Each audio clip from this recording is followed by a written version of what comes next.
সিনতান ওয়া সাবউনা ফিন নার ওয়া ওয়াহিদাতুন ফিল জান্নাহ। 72 দল মুসলমান ঈমান থাকা সত্ত্বেও আকীদা খারাপ হওয়ার কারণে জাহান্নামী হবে, তাকে তার নামাজ রোজা ইবাদত বন্দেগী জাহান্নাম থেকে রক্ষা করতে পারবে না। তাহলে জাহান্নাম থেকে বাঁচার জন্য 6 কথার বিশ্বাস যাকে ঈমান বলা হয়, এটাই যথেষ্ট না আকীদা শুদ্ধ হওয়া দরকার? আকীদা শুদ্ধ হওয়া দরকার। কাজেই ঈমানের চতুর্থ কথা হলো আমি নবী রাসূল বিশ্বাস করি, সেটা আমার ঈমান। কিন্তু নবী রাসূলগণ বেগুনাহ, এটা আমার ঈমান না আকীদা? খারাপ হইলে আমি যদি নবীকে গুনাহগার মনে করি, তাহলে আমার ঈমান থাকা সত্ত্বেও আমার আকীদা খারাপ। এমন আকীদা খারাপ ওয়ালা নামাজ রোজা ইবাদত বন্দেগী করা সত্ত্বেও রাসূল বলেছেন 72 দলে বিভক্ত হয়ে জাহান্নামী হবে। 72 দল জাহান্নামী। এরা কি বেঈমান জাহান্নামী না ঈমানদার জাহান্নামী? ঈমানদার জাহান্নামী। মুসলমান জাহান্নামী। কেন? আকীদা খারাপ। 72 দল মুসলমান জাহান্নামী কেন? আকীদা খারাপ। খারাপ আকীদার মধ্যে একটা খারাপ আকীদা হলো নবীকে বেগুনাহ মনে করা। আরেকটা খারাপ আকীদা, নবীগণ দায়িত্ব পালনে ত্রুটি করেছেন কিনা। সহিহ আকীদা হলো কোন নবী আল্লাহ প্রদত্ত দায়িত্ব পালনে বিন্দু মাত্র ত্রুটি করেননি। কিন্তু বর্তমান উপমহাদেশের বিভিন্ন দেশের একটা দল, যা ফত্তানে আজম মওদুদীর গঠিত দল, সেই মওদুদীর গঠিত দল মওদুদীবাদীরা বিশ্বাস করে স্বয়ং মুহাম্মদুর রাসূলুল্লাহ সাল্লাল্লাহু আলাইহি ওয়াসাল্লাম তার দায়িত্ব পালনে ত্রুটি করেছিলেন। ইসলামের সহিহ আকীদা হলো নবীগণ দায়িত্ব পালনে ত্রুটি করেন না। মওদুদীবাদীদের আকীদা হলো দায়িত্ব পালনে স্বয়ং মুহাম্মদুর রাসূলুল্লাহ ত্রুটি করেছেন। কোনটা সহিহ আকীদা, কোনটা খারাপ আকীদা? দায়িত্ব পালনে ত্রুটি করেন না সেটা সহিহ আকীদা। নবী দায়িত্ব পালনে ত্রুটি করেছেন সেটা ভুল আকীদা। ভুল আকীদা পোষণকারী সারা দুনিয়াতে ইসলামী রাষ্ট্র প্রতিষ্ঠা করার মতো আমল করলেও জাহান্নাম থেকে রক্ষা পাবে না। এই প্রসঙ্গে আমাদের জানা দরকার নবীর দায়িত্ব কি এবং মুহাম্মদ রাসূলুল্লাহ কোথায় ত্রুটি করেছেন, আর ত্রুটি করেছেন বলে মওদুদীবাদীরা কোথায় উল্লেখ করেছে, এই বিষয়গুলি আমাদের জানা দরকার। প্রথমে আমরা বুঝে নেওয়ার চেষ্টা করি নবীর দায়িত্ব কি। মর্মে আল্লাহ কোরআনের এক আয়াতে আমাদের নবীকে সম্বোধন করে বলেন, ইয়া আইয়ুহার রাসূল বাল্লিগ মা উনজিলা ইলাইকা মির রাব্বিক ওয়া ইল্লাম তাফআল ফামা বাল্লাগতা রিসালাতাহ।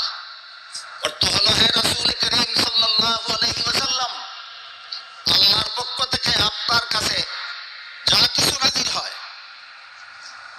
নাজিল হয়, কথার সহজ সরল বাংলা হলো যত বার্তা পাঠানো হয়, আল্লাহর পক্ষ থেকে আপনার কাছে যত বার্তা পাঠানো হয় সবগুলি আমার বান্দাদের কাছে পৌঁছে দিন।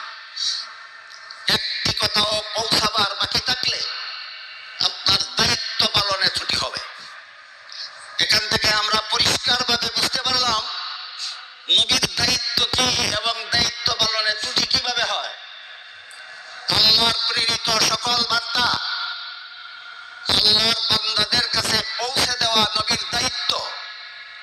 একটি কথাও পৌঁছাবার বাকি থাকলে নবীর দায়িত্ব পালনে ত্রুটি হয়।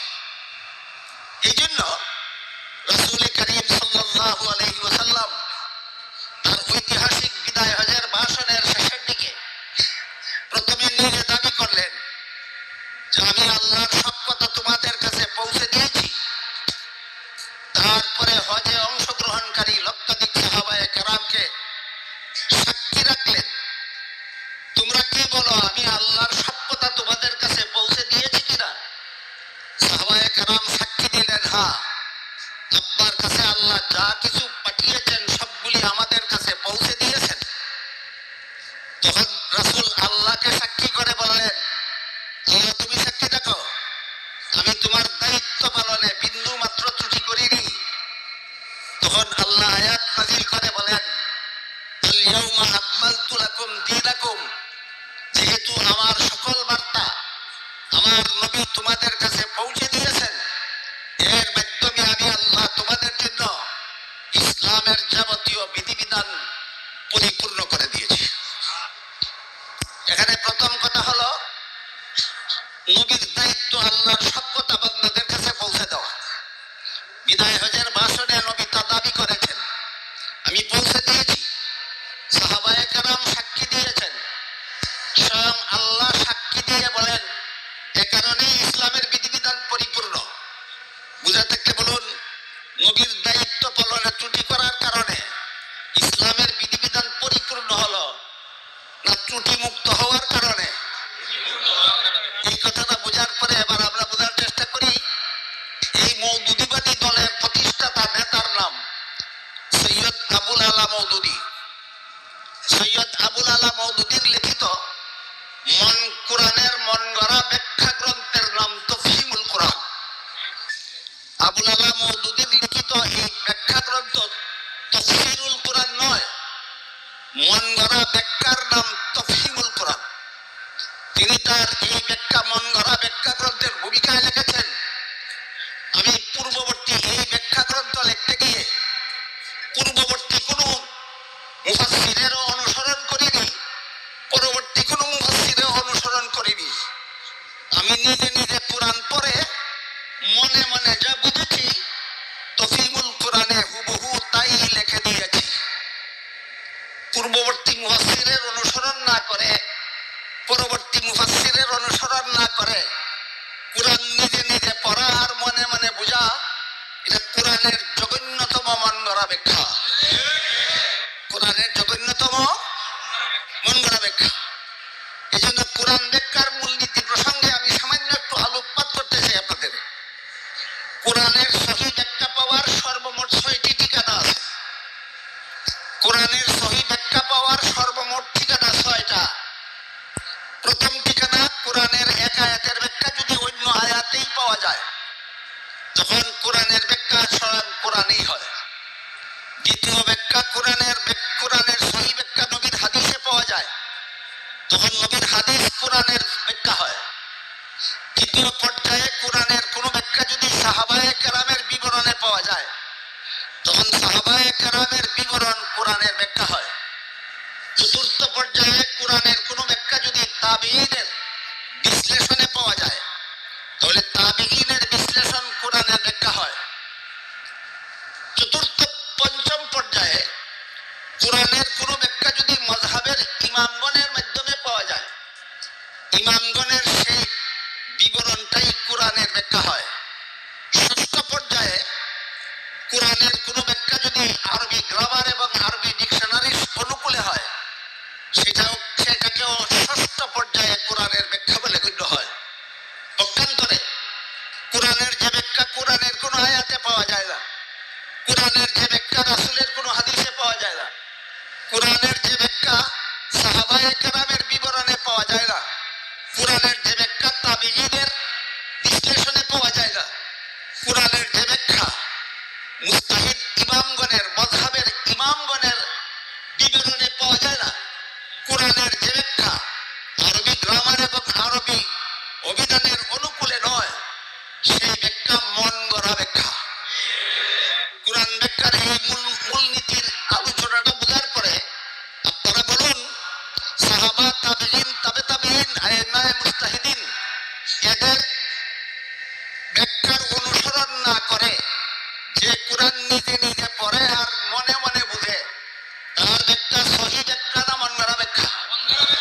সুতরাং মওদুদি সাহেব তার এই অপব্যাখ্যামূলক তাফসীরের নামে মন গড়া ব্যাখ্যা তফহিমুল কোরআনের ভূমিকায় নিজেই স্বীকার করেছেন এটা কোরআনের কোন সহি ব্যাখ্যা নয়, তফহিমুল কোরআন মওদুদির মন গড়া ব্যাখ্যা। তফহিমুল কোরআন মওদুদির কেমন ব্যাখ্যা গ্রন্থ? কোরআনের একটা মন গড়া ব্যাখ্যা গ্রন্থ।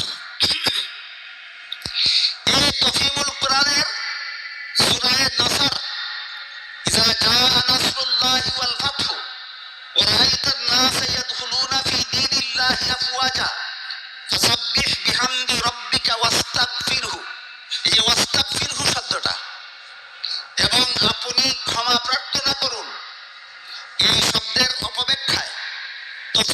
কোরআনে এই ফাত্তানে আজিম উপমহাদেশের সবচেয়ে বড় ফেতনাবাজ আবুল আলা মওদুদি লেখে, মুহাম্মদুর রাসূলুল্লাহ আপনি নবুয়তের দায়িত্ব পালনে যে সব ত্রুটি বিচ্যুতি করেছেন এর জন্য আল্লাহর কাছে ক্ষমা প্রার্থনা করুন। তাহলে আমরা এতক্ষণ কোরআন হাদিসের আলোকে কি বুঝে আসলাম? কোন কোন নবী নবুয়তের দায়িত্ব পালনে ত্রুটি করেছিলেন? একজনও না।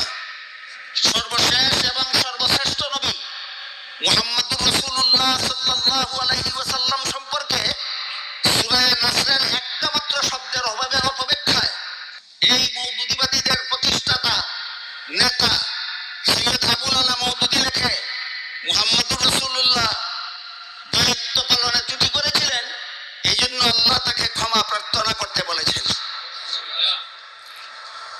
তাহলে আমি জিজ্ঞেস করতে চাই, আপনারা হয়তো অনেকেই জেনে থাকবেন, আপনারা যখন ওয়াশরুমে যান, টয়লেটিং করতে যান, সেখান থেকে ওয়াশরুম থেকে বের হয়ে মুহাম্মদ